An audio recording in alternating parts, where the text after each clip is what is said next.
this is Dr. Wilson, and I want to just overview with you a little bit about what we're trying to do in this course regarding some of the assignments. There are two big kind of final products that you are planning for and creating. One, and both will be kind of housed on Weebly. So one is you're going to plan a flipped lesson. And so there will be things that you may be doing in class, and then students do some viewing of content at home, and you pre-plan and create things for those activities, and then they come back to class and you help them process that content at a deeper level. It could be group projects, group things that they do, whatever you choose. And of course, you want to be sure that whatever they do at home, that there's some evidence that they've actually done it. So, you'll want to think about that.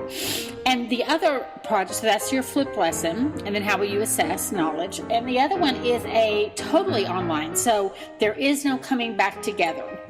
Now, I think probably any age group can do the flipped lesson. I have seen people plan really good flipped lessons. And in fact, on the website that I've had you look at, you can see kindergarten lessons and all kinds of, so I think there's a way to do that. The totally online is a different thing. So for those of you who do teach little bitties, I want you to think about the fact that you may decide to have your totally online be a lesson created for someone else. It could be for parents, perhaps, of your students.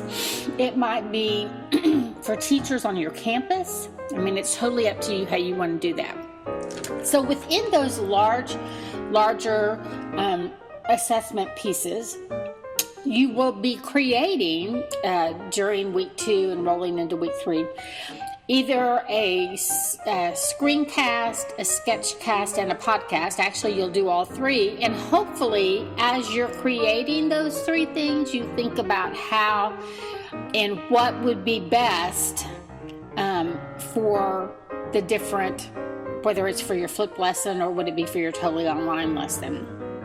So think about, so you almost have to think about the end first. Does this sound familiar?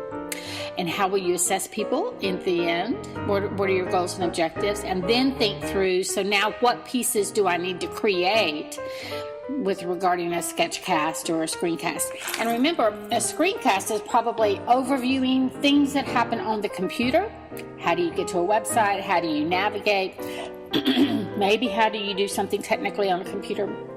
The sketchcast can be more drawing and illustrating, but the podcast doesn't really have visuals with it. So it needs to be something where you're talking to students, maybe building understanding at a different level, something like what I'm doing here. I don't have examples to show you, but I'm kind of talking about the process for you.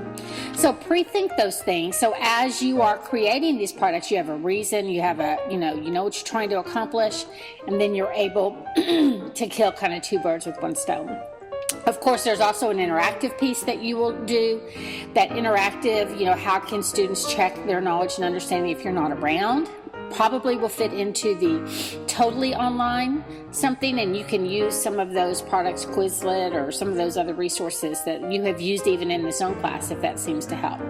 So I hope that you have some fun with this and that it is beneficial for you, and hopefully this podcast has given you a little insight into how to think about these projects. Have fun.